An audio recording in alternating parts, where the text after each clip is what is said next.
have a plan to change the society or the community, in the first place, you have to make your vision clear to the people around you or the community you want to help. So if the people don't get the message you want to send across, or they don't really understand what you're trying to do for them, they will definitely not help you. I need to be able to become a leader. Now, being a leader means I first have to lead myself, and then that way I also have to be able to make sure that I live my life in such a way that it has a positive influence on other people. We don't expect to make changes alone. Everybody has different passions, beliefs, strengths, weaknesses, and if we want to help people in any small way or make a positive change to this continent or this world, we'll have to work hand in hand with all these different people around us, because we can't do it ourselves. Encouragement from my peers and support from them. And then another two will be networking with other people who have the same idea, because no one can do anything alone. As a young person, I believe that youth should be enabled to engage in political life in their countries and respective communities. And I think that political structures, such as political parties and organizations, should be more open and tolerant to the presence and the participation of youth.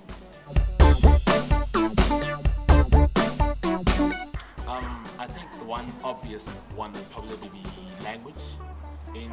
On this African continent, there are thousands of languages, and I only know 2. So obviously it's going to pose quite a threat, problem, I could say. But although over time it can be overcome via transfer, it does pose a really large challenge in the beginning. Miscommunication, it takes longer to get simple tasks done, and a lot of misunderstanding between people, peers, and colleagues. First challenge is that there's this inertia, I guess, that is in the society where just generally change is not favored. So you see people actively or sometimes subconsciously just resisting whatever you're trying to change or whatever you're trying to set up. There's also this overwhelming sensation of skepticism that is involved. It's part of my community, for example, where people are generally discouraged so much to the point that they don't believe any change or any positive change would take place. With support from community members, like support in the sense of morale, support in emotional, and basically for them to take you seriously is a big deal. You actually want to work after they take you seriously.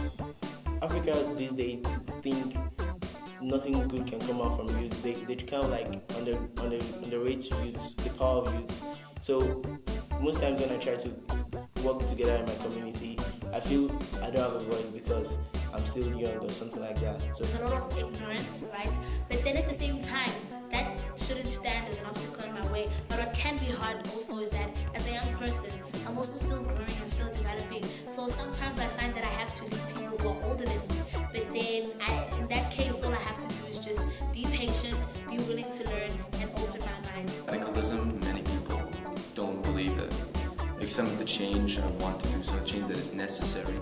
Some people believe that it's anti-traditional, anti-religious.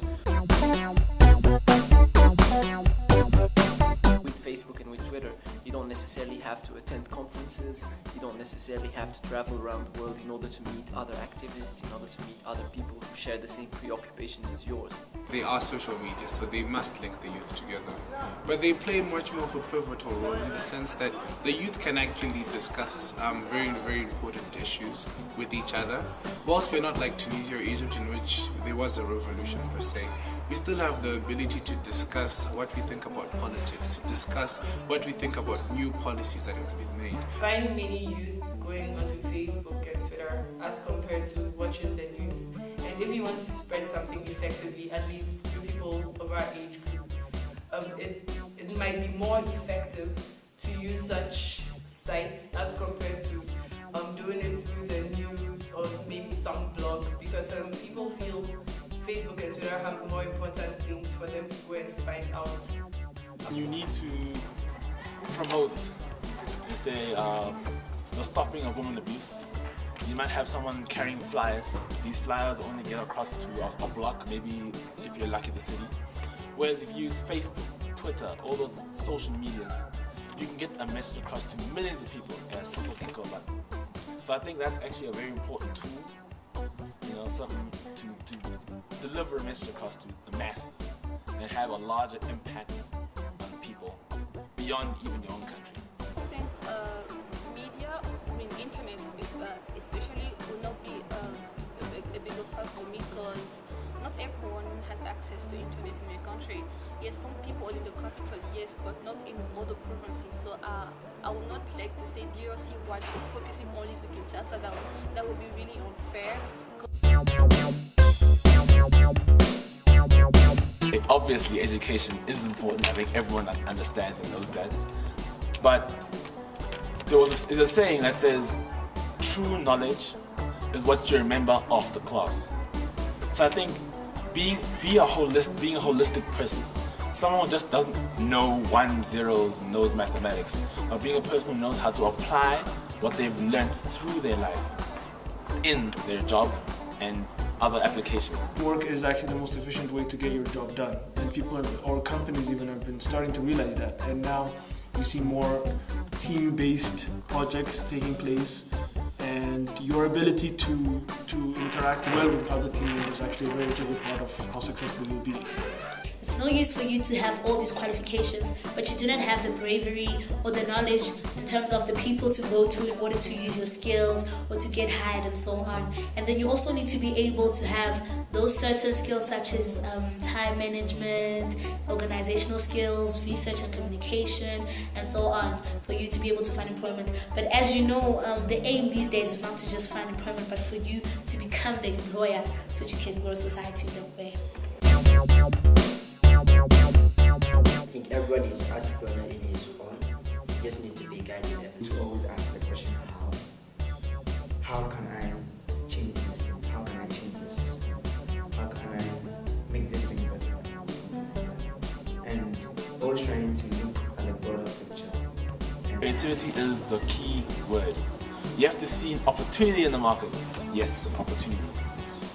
Where no one's been, where no one's ventured into, and you have to have the bravery, the courage to go into it. And if you don't know or you don't see a market, create one.